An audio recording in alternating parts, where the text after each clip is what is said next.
All right, welcome back everyone. We have 3 more sessions to go this afternoon, but it should be a good mix of musculoskeletal related topics. Our next talk is going to be given by Dr. Janet Lee. Dr. Lee is an endocrinologist who cares for both children and adults with endocrine disorders. She has a special focus on metabolic bone disease and gender-affirming medical therapy. She completed her residency in internal medicine and pediatrics at Indiana University School of Medicine and fellowship at UCSF. She will be presenting to us today on optimizing bone health for children and adolescents. Welcome, Dr. Lee.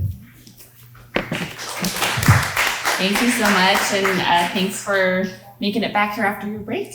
So I'm really excited to give this talk. I'm going to just share that I don't have any disclosures. I will say that the discussion today will focus on binary sex and gender, just understanding that we don't have a lot of data about those who receive gender-affirming medical therapy, and I say that just because that's my area of interest and research. So our objectives today, we're going to understand bone acquisition in childhood and puberty, recognize conditions that may interfere with bone acquisition, and then we'll review strategies to optimize bone health in children and adolescents. So try to keep it pretty practical here.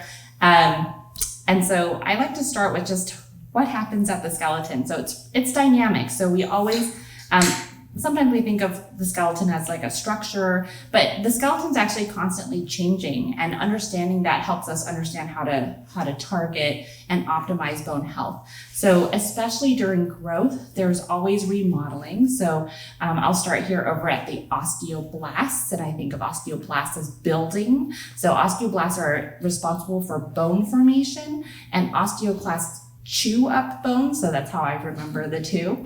And I explain that to my patients. So we have osteoblasts that form bone, osteoclasts chew up bone, or they are responsible for bone resorption. And then the osteocytes are our mechanosensors that sense that biomechanical stress that helps us form new bone and mineralize. So this is sort of the basis of my discussions with patients about the different parts of the skeleton.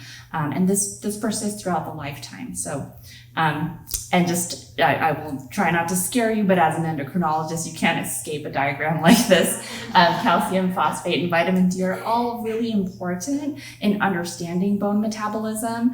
And just to put a plug in, that parathyroid hormone, calcitriol, FGF23, those are our major hormones that regulate bone metabolism. So I'm not going to get into really good detail, but you'll see this in your syllabus if you want to take a look at it.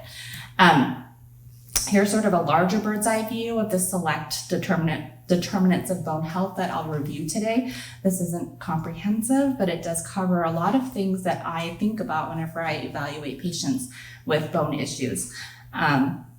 So where does it start? So bone acquisition. So when does it happen? So we go all the way back to in utero. During pregnancy, maternal nutrition is really important in terms of the bone acquisition of the fetus. There's active transport of calcium and phosphorus across the placenta, especially during the 3rd trimester. So think about that. If you have a preemie, you maybe not have much of a 3rd trimester. And so that's a risk to bone health. So there's also a role of PTH-related protein during that time. And then already thinking about that biomechanical stress, fetal movement, muscle-bone interactions, really important. Postnatally, that's a period of time where there's rapid growth and mineralization. Now the baby's out, and everything's dependent on intestinal calcium absorption. So now it's the nutrition of the actual child, parathyroid hormone, vitamin D. Prior to puberty, there's steady bone mass accrual as you're growing, and then puberty is where most of it happens. That peak bone mass is attained during that pubertal time. It's dependent on a lot of things, including your hormones, estrogen, testosterone, those pubertal hormones, growth hormone, nutrition, calcium, vitamin D, and then timing of puberty, which is often genetically determined. And we can say, different estimates, 25 to 60% of adult bone mass can be related to this peak acquisition period. So really a window of skeletal vulnerability that we want to take advantage of. So So first, we need to be able to know how to assess pediatric bone mass and also kind of when we need to do that. So just a quick review, DEXA, or dual energy X-ray absorptiometry, is our preferred method to measure bone mineral density. And the two sites that are preferred in children are the lumbar spine and the total body less head. We don't really like to use the hip because the bone is growing so quickly. If you think about the bone getting larger, then it has to mineralize, then it has to organize. You might have some false low readings when things are happening in terms of growth. We also don't really use the forearm very much, which you might see in adult patients. Unless there's some specific reason like hardware in the spine or non-ambulatory status where you wouldn't want to look at the hip. How do we assess the bone mineral density? So we look at Z-scores, which are standard deviations from sex, age, and race ethnicity matched reference ranges. So we don't use the sort of the WHO diagnoses for osteoporosis and osteopenia in children, and which uses T-scores. So in children, we look at Z-scores, and any score less than or equal to -2 is considered low bone density for age. That doesn't mean that there's fragility, but it just means that you have your 2 standard deviations below the average for your age and sex. So the other thing that I like to remind folks is that size of your bone matters. So if you're really tall or you're really short, you'll probably want to do some adjustments to your BMD Z-scores based on height Z-scores. So if you think about what is the bone density, it's your bone mineral content over your height, your surface areas of the bone. A larger bone is going to decrease your score, and a smaller bone is going to increase your score. So just to say, if you have someone who's very tall or very short, you might want to use the BMD Z-score calculator, which is based on a large NIH study, the Bone Mineral Density in Childhood Study, and it's available publicly. And this is only valid for hologic DEXA. So there's 2 brands of DEXA scanners, Lunar and Hologic. It only works for the hologic DEXAs. Okay, so this is a figure of bone mineral density accrual over age. So in the left panel, we have the boys. In the right panel, we have the girls. And then the top 2 panels are the total body bone mineral density. The bottom 2 panels are the lumbar spine bone mineral density. And then the x-axis shows the age in years. So you can basically see that you have steady bone accrual up until you have that pubertal growth spurt, and you have this large increase in bone mineral density. So it's about 5% pre-puberty, then you increase and basically double that bone mineral density accrual, and then things plateau at the end of puberty. So again, kind of showing where that is. This is a different figure that shows pretty much the same thing, but not in terms of age. It's in terms of your years from peak height velocity, because puberty happens at such different times for any person. And you can see about 4 years after that peak height velocity, bone mineral content on the top, and the percent of adult bone mineral content on the bottom panel has been pretty much attained. So that's the time that we really want to be thinking about our peak bone mass. Okay, so let's talk about potential insults and considerations. Again, kind of showing you that bird's eye view that a lot of things can be involved in bone acquisition. So going back to that in utero time point, premature birth, remember that active transport during 3rd trimester of calcium and phosphorus is quite important for bone acquisition. Babies who are small for gestational age may be at risk. Vitamin D deficiency in the parent, maternal diabetes. These are all things that we would be sort of on alert when we're taking our history and physical exam. So other things postnatally, this is a huge list. So we'll start with malnutrition, eating disorders or disordered eating, malabsorption. So of course, nutrition is a huge component to bone health. And if there are some components there, you might want to optimize that if possible. Pubertal delay, we know that later onset of menarche and later onset of puberty translates to lower peak bone mass, and so a higher risk to bone health. Pubertal manipulation, I say that as a pediatric endocrinologist, we often will do that when people might start puberty a little early and they might want to delay until later. Kids with developmental issues that parents aren't ready for puberty to start yet. These are things that we think about that we might want to monitor bone health if we're going to manipulate puberty. And then amenorrhea, so that can be from hypogonadal hypogonadism, from calorie mismatch, or what the athlete triad, or as what it used to be called, and then kind of all the hormones, so hypogonadism, growth hormone deficiency, thyroid hormone abnormalities, parathyroid abnormalities, which are a lot less common in children, and then other medications that can affect bone health, like glucocorticoids, immunosuppressants, other medications like PPIs, blood thinners, anti-epileptic medications can affect bone health. Hypotonia, remember that biomechanical stress, super important.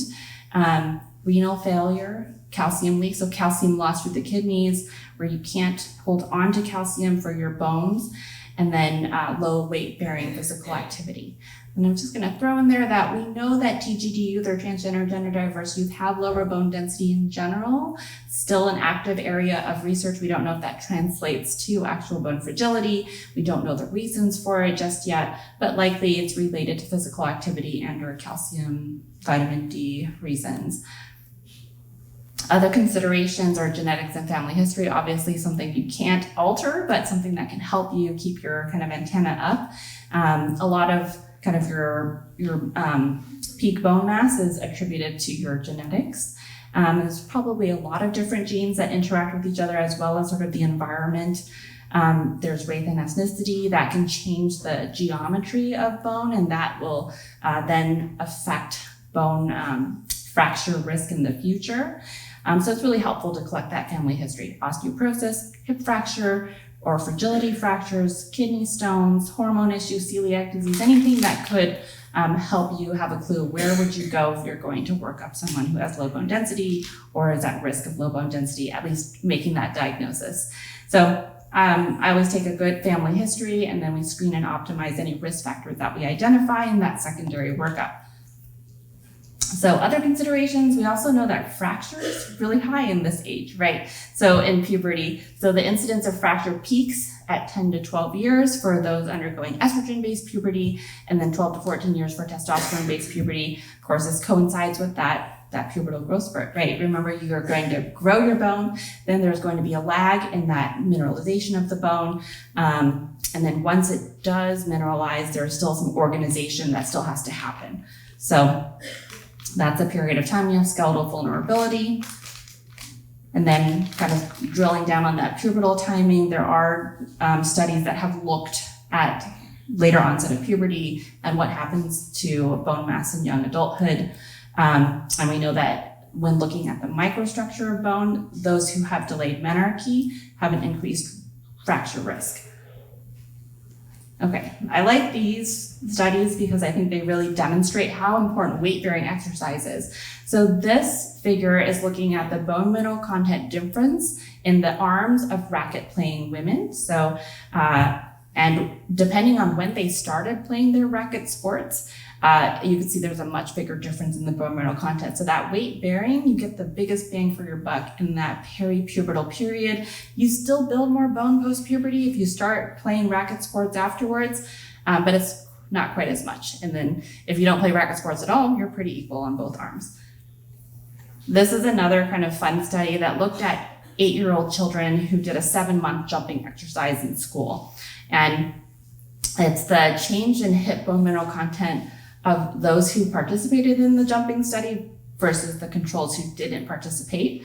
And after they did this 7-month jumping exercise, even 80 months out, they had higher bone mineral content. So you can have durable results even in a short kind of focused program, as long as you have some good high impact weight bearing. So what can you do? Walking, jogging, running, there's all sorts of things that you can do. Things like swimming, not as helpful. And maybe a reasonable recommendation might be about 30 minutes of weight-bearing exercise a day, more if you can. And again, the most positive effects are pronounced in that peripubertal time window. People have looked at the kind of which age group and pubertal stage do you get the most bone accrual, and it's really around that kind of early mid-puberty, but anytime. So again, kind of putting that plug in to look at those hormones that are important for calcium, phosphorus, and vitamin D metabolism and homeostasis. And when we think about that, there's a lot of press about vitamin D and calcium supplementation. I think in children, it's different than what's kind of out there about calcium not being helpful for, advanced age folks who have osteoporosis. Here, it is really important. We still do see rickets. So vitamin D deficiency can result in nutritional rickets. If you look at different societies, they will recommend different cutoffs. If you have tried to replete vitamin D to goals, you'll know that it's quite difficult to do. And we try to target a level greater than 30 nanogram per milliliter based on the Endocrine Society, but greater than 20 absolutely before you start seeing secondary hyperparathyroidism. So in optimizing nutrition, this is just to remind us that once you are consuming greater than 27 ounces a day of formula, you're getting enough vitamin D, you don't quite need to supplement, but for breastfed babies, you'll want to do that. And then for each age range, there are sort of recommended daily allowances that you can maybe start at and then adjust as needed based on your levels. And I'd probably say these are underestimations of what folks typically need. So dietary calcium, really important to understand. It is a threshold nutrient. So above a certain level, you're not really going to get more gains in your bone mineral content or bone mineral density. And in fact, you can cause kidney stones and constipation, all sorts of things. But it is important because 99% of the total calcium is in the skeleton. And they have done studies looking at twins and calcium supplementation. And this 3-year double-blind placebo-controlled pairs of twins were studied, and the calcium did enhance the rate of increase in bone mineral density in the twins that received the calcium. So it definitely helps. And I often counsel my patients about optimizing calcium intake. We typically don't get enough unless you have someone who really loves dairy. So sort of that puberty age range is when we really need the most amount of calcium, 1,300 milligrams a day, which can be hard to get from the diet. If you think about an 8-ounce glass of milk having maybe 300 milligrams, 250 to 300 milligrams of calcium, you've got to have like 4 of those a day. And if you have lactose intolerance or you don't like milk, you can get non-dairy milks, which typically have more calcium than dairy milk. So it's sort of just 3 to 4 servings of calcium-rich foods a day. All right, so I put this in here because it's really also important to understand that calcium supplements, they are not all created equal. And so when your patient tells you, okay, well, I don't really get much calcium in my diet, but I'm taking this calcium supplement, well, if you're taking calcium citrate and you're only taking 210 milligrams, only 21% of that is calcium. So sorry, I made the example of 1,000 milligrams. So if you're taking 1,000 milligrams of calcium citrate, only 210 of that is calcium, elemental calcium, and calcium carbonate, that's 400 milligrams. So you'll want to sort of take a look at what they're actually taking. And oftentimes I ask my patients to show me the bottle or find it online, and I can look at the label to figure out how much we're getting. Another kind of tip about calcium supplementation, you really can only absorb about 500 milligrams at a time, so you don't want to take like 3,000 milligrams all at once. Split it up over the course of the day, and also kind of warn your patients that you might get constipated with this, so maybe try to get it from food sources. Dark leafy greens also have calcium. A lot of other foods besides dairy do have calcium. Other things that people might hear about, soda consumption, there's not great data about how that affects bone. I guess you can avoid too much soda consumption. It's mostly associated with lower intake of the calcium-rich liquids. And then low protein or high sodium diets can increase urinary calcium excretion, but typically it doesn't. I don't think too much about this unless there's some special nutrition issues. So just to wrap up, sort of when to test, refer, or intervene. coming from primary care. If you are concerned about nutritional intake, that's a good time to think about, well, what are you taking in terms of calcium-rich foods? That might be, if you have a really picky patient or a patient who doesn't get much dairy, doesn't get much sun, you might check a serum hydroxyvitamin D. I think that's controversial. Some people check too much, some people don't check enough, but I would say anytime I do check, it's quite rare for me to find someone who's greater than 30 unless they're already supplemented or they're really big on their dairy intake. But I typically try to replete for a goal greater than 30 nanogram per milliliter, absolutely greater than 20. Like if you're in Europe, they would say 20 nanogram per milliliter is that cutoff. That's really set because once you drop below 20, that's when PTH starts increasing. And we know that parathyroid hormone basically steals calcium from the skeleton to maintain your blood calcium. So depending on your clinical picture, you may also consider additional testing, thinking about all those other components. If there's some concern about celiac disease, you might check for that, etc. And in patients who have primary bone disease or they have risk for secondary bone disease, a DEXA could or should be performed. So someone with, say, anorexia nervosa, for instance, might be someone who has that risk for secondary bone disease where you would be thinking about a DEXA scan. Primary bone disease, I'm thinking more like osteogenesis imperfecta, other things that are a little bit more rare, because they might benefit from interventions that will decrease that elevated risk of a clinically significant fracture. So for instance, someone who has anorexia nervosa might be hypogonadal. We might want to replace some of that hormone. So you're wanting to think about DEXA when it's going to change your management and potentially result in an intervention. And that intervention might be just, intense physical activity, calcium vitamin, might not be an osteoporosis medication. But just to say it's also okay to defer to the specialist to order it. I want to also kind of say that some places that do DEXA don't know how to do pediatric DEXAs.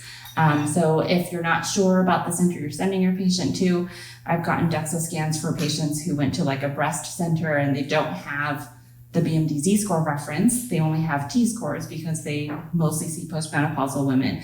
So if you're not sure, send them to a pediatric center. Just here across the parking lot is where you can get a really good pediatric DEXA scan at the Bone Density Clinic and also at most academic centers that see children.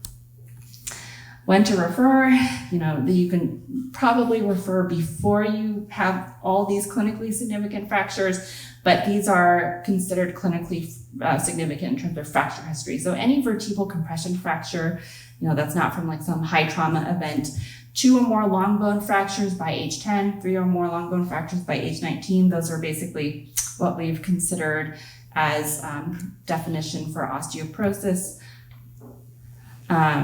And so, as a summary of how to approach bone health in children and adolescents, we want to screen for all those risk factors that we talked about, the birth timing, nutrition, puberty timing, BMI, weight bearing exercise, and family history, and then treat any of those underlying conditions, and then refer if appropriate. So eating disorders, go to the eating disorders clinic. Any GI malabsorption issues, that would be someone who would benefit from seeing GI. And then any hormone abnormalities, obviously we're happy to see them. And then what we can do in the meantime, optimizing that nutrition, understanding how to counsel your patients and how much calcium, how much vitamin D we want to replete to without overdoing it. And then the weight-bearing physical activity, which I always put in there because it's often, forgotten or glossed over, but being really specific, right? Jump roping, jumping jacks, those are really great. You don't have to do running, you can just walk. That's weight-bearing physical activity. A good hike might be something that your patient might want to do. Okay, so just to sort of think about a question that we can all at least take away from: what is the recommended dietary calcium intake for a child of pubertal age range 9 to 18 years old? 1,300, yeah, that's right. 2,000 is too much. So that's all I have. I'm gonna pass this off. Thank you, Dr. Lee. Looks like we're ahead of schedule, so we'll open it up for any questions from the audience.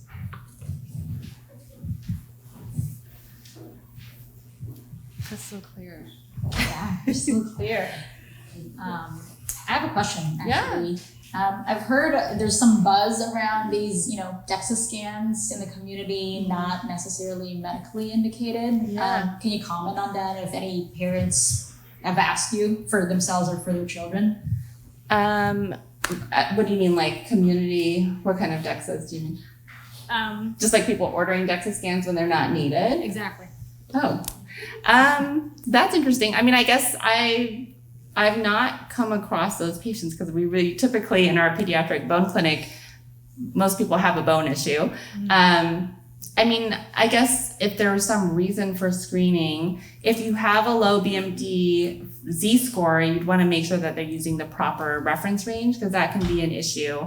Again, kind of these community DEXA, sometimes I'll get these T-scores, which is not proper. You're comparing a child to like a 30-year-old person, which is what T-scores are. It's using a young, healthy adult reference range. So I don't know if that's happening where people get sent to these breast centers, get a DEXA scan, kids, and then are labeled as having osteoporosis when in fact they have very normal bone density, just much lower than a 30-year-old person. So is that what you're seeing?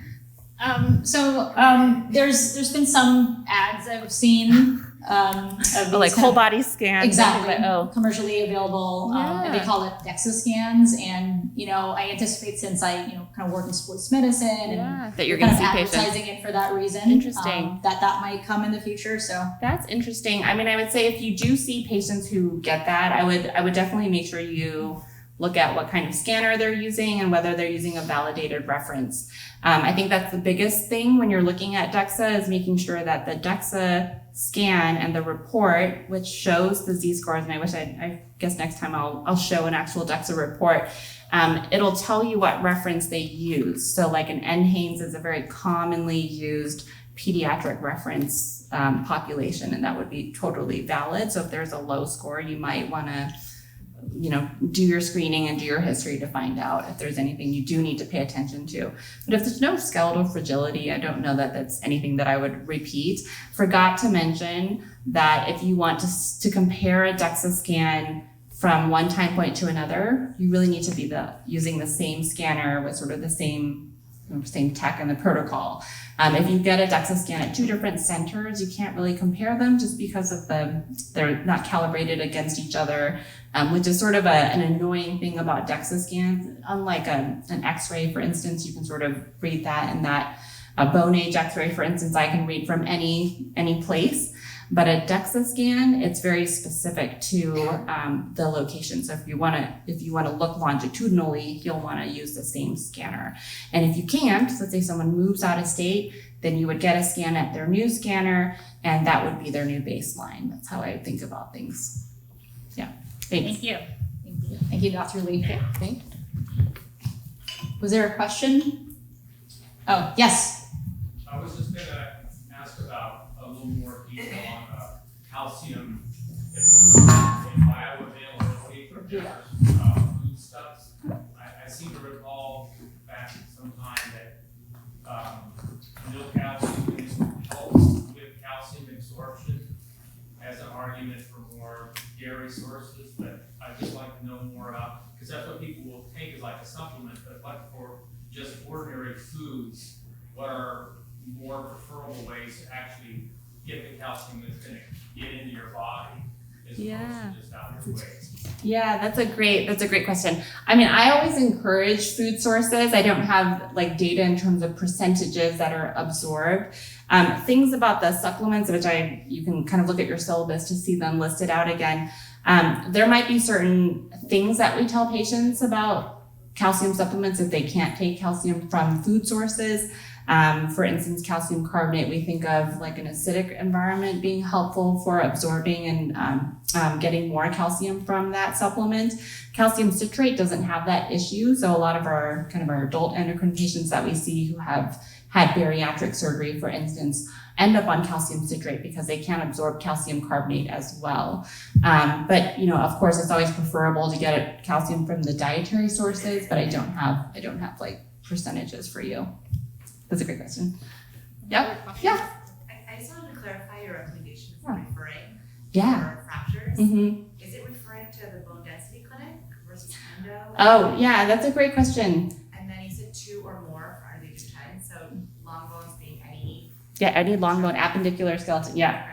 yeah. So, yeah, I mean, I guess it depends on your height, your sense of, you know, your suspicion for metabolic bone disease. If it's a fracture in that kind of peak, you know, fracture window, and you know that was someone playing contact sports, that's probably not someone who really needs to be seen in the metabolic bone clinic. It might be someone who might need to see ortho and kind of learn about, you know, injury reduction strategies while playing contact sports. The sports medicine clinic would be a great place for them. But what we really think about are, you know, any sort of dysmorphic features or something different about that patient that might lead you to pediatric a metabolic bone condition. The bone density clinic here, really they just do bone density. So, but thalassemias would be a kind of one of the conditions that we might see where there's bone mineralization issues, sort of unexplained and fragility fractures. So anybody who has a vertebral compression fracture that has no like major trauma that incited that would be someone that probably should be evaluated. Yeah. And just to clarify, your practice is through pediatric endocrinology, is that right? That's how we find the metabolic bone clinic? So I attend in both the pediatric and adult endocrine bone clinic. So we have our pediatric bone clinic through Peds Endo. We work with renal, Peds Ortho, genetics, and we have we meet together and we kind of converse about our patients together. And then I also attended the adult metabolic bone clinic, which is through adult endocrinology at Parnassus. So it depends on how old your patient is, but yeah. All right. Thank you. Thank you. Was there a hand over there? Yeah. I was just curious for kids who are disabled, you know, non-ambulatory, how do you help families maximize, like change the recommendations for calcium, weight bearing, if you can't jump, what do you recommend? Yeah, that's great. That's a great question. We see a lot of those patients actually, cerebral palsy or, you know, some other reason to be non-ambulatory spinal cord injury. They're very challenging patients. And so, you know, if they can stand in a stander, we work with their PT. If they are having clinically significant fractures, we often will treat them with bisphosphonates. But we don't treat just BMD Z-scores. That's a really important distinction between pediatric and adult bone health kind of osteoporosis care. If just because you have low bone density, if you don't have high risk for fracture and or you're not having any fractures, we don't treat you, but we optimize things as much as we can. So if you're G-tube fed, obviously you're going to have a nutrition support to sort of optimize those things, optimize vitamin D as much as we can, and then, you know, whatever you can get with weight-bearing exercise, and again, sort of injury prevention. But those are challenging cases, and we don't intervene until there is a clinically significant fracture, and we don't wait for 2 fractures to happen. if it happens and we've got low bone density, we've got the risk factors, there's really a movement toward treating sooner.